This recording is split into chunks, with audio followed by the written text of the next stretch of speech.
something that you might say to one of your friends? What's weird about it? It's written in Old English. Exactly. We don't use thou anymore, or any of its corresponding verb forms, I guess.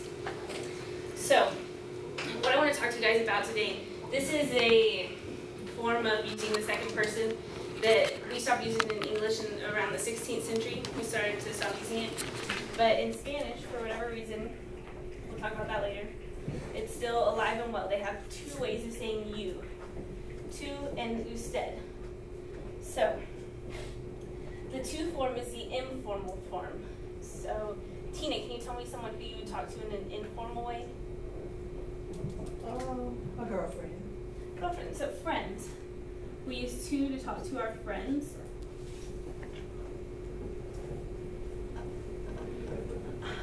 Alicia, can you think of someone else you talk to in an informal way? Family. Family. We talk to family in an informal way. We also tend to talk to our peers, our classmates, or our coworkers. Maybe not our boss, but our coworkers in a more informal way. As well as our pets.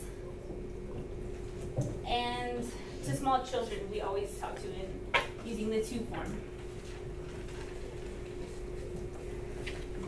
So, if tu is the informal form, usted would be what form of you? Formal. Formal. Very good. So, Becca, can you tell me someone who you speak to in a formal way? Like a person that's older than you, like an elderly, you're elderly. People who are older than you. Very good.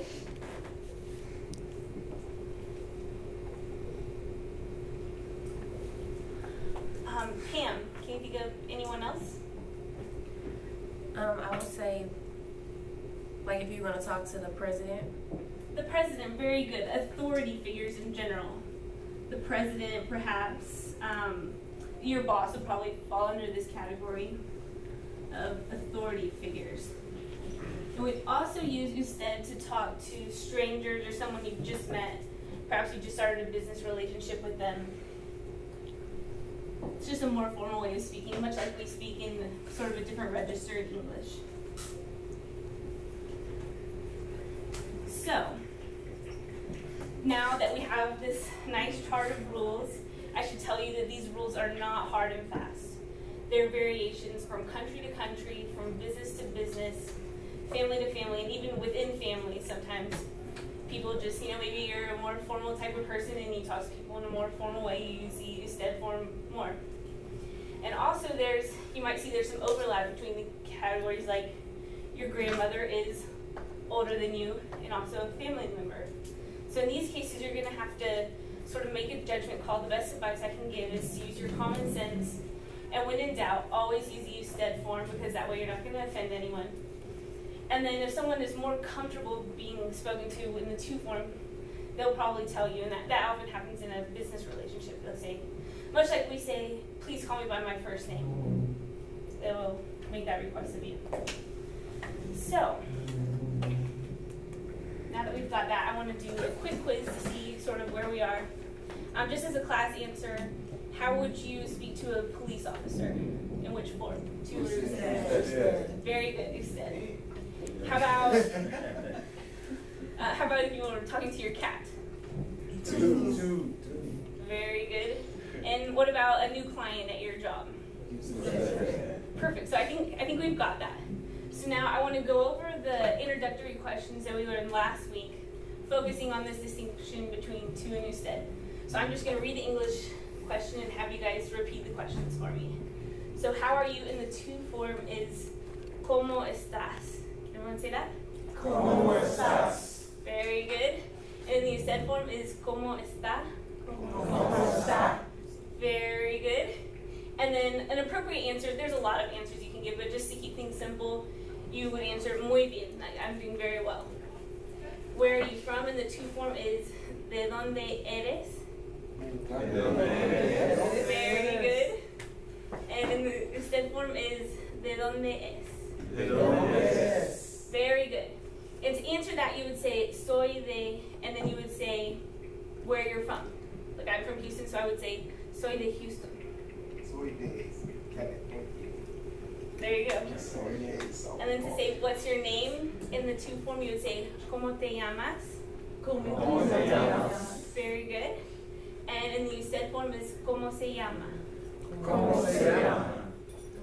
And then if you want to answer that, someone asks you what's your name, you would answer me llamo, and then you would insert your name. So I would say me llamo Catherine. So I think we've got that. I'm sure you guys remember that from last week. So now I want to explain the activity in the bags that I passed out to you. You should have 2 dice.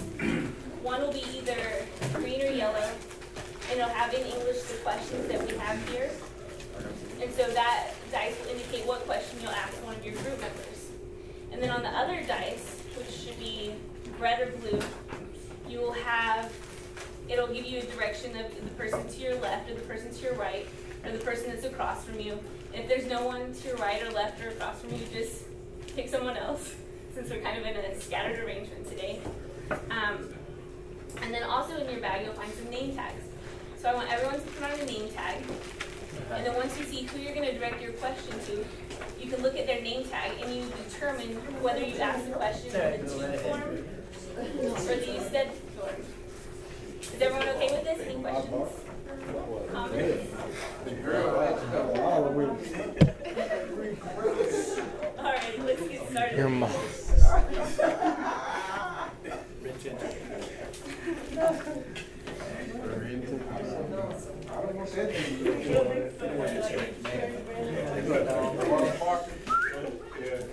Alright, you're gonna roll the dice. Yeah, so you roll both the dice. Alright, I know they're coming. Alright, so okay. To the right. What they are.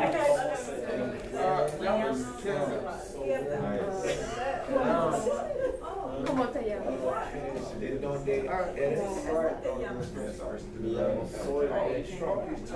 The question that I want to leave you guys with that I think will kind of prepare you for your homework is basically the thou has, as I said, fallen out of use. And you guys know in English we don't use that anymore, but in Spanish it's still very much a part of their language. Do you guys have any ideas why that difference might exist? Like just off the top of your head? Their cultures stay longer than ours, which we change our culture all the time. Like you think we have they have a more stagnant sort of culture and I belief? mean, like, the way it was in the past, it's still a lot of the same things that they do today. We've changed. Right, like it's more traditional. Yeah. Okay, yeah, that's a good point. You said it fell out of use in the 1600s? The 16th century, like Yeah. it started to fall out of use. So, sort of what- when Spain was colonizing South America, they were still using that in their language. Oh goodness. I don't know. I don't really know about that. Well, they still use it. So you're talking about in our language? Right, no, I mean, like, our language developed, there was continuity in English, but if Spain went over there and colonized and then like, kicked out, they would have what they were left, would be my guess. The space. I guess I see. Like they were separated, sort of. Right. Okay, yeah, that could be. Can you? Oh, I was just saying that, like, the U.S. is kind of backwards on our English, because we say everything like all the other countries say it, well, we would consider reverse, but it's actually, we're the only one that speak like that, correct? I don't know about like all languages, but certainly like the Romance languages probably. You talk about like the adjectives or back. Well, like how sometimes with Spanish they may say,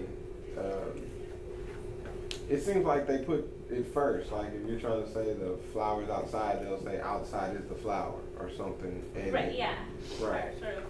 So, but we're the only ones that don't do that. Right. That's what I'm trying Right. to say. Yeah, definitely we're different than Tim. I think there's a cultural difference in respect for authority figures. And so it's more formal whenever you're greeting someone who's your elder or has authority over you. There's more respect there culturally in a Spanish-speaking culture versus an English-speaking culture in general. That's Right. a very, very broad generalization, but I mean, yeah, you find sort of different levels of that, but definitely I would say that that can be a contributor. Anybody else? I think in other countries too, they teach like proper etiquette is a part of curriculum, school curriculum, when you learn how they teach you all these things. Where, you know, we don't do that in the English anymore, you don't curse and you don't do all that stuff. But at one time it used to be part of the curriculum. Right, so you're sort of taught to use these manners. Right. Definitely. These are all really good points, and so what I want you guys to do for your homework is to keep thinking about this, maybe talk to your families about it, talk to your friends, and write a paragraph about your ideas as to why you think this might be the case. And then get on the internet and do some research and find out really what the linguistic experts have to say about it. And write a paragraph about what they say, and then a concluding paragraph sort of comparing your ideas to how the experts say it happened, and sort of drawing your own conclusions. And that's it. So I guess I'll see you guys tomorrow. Thank you.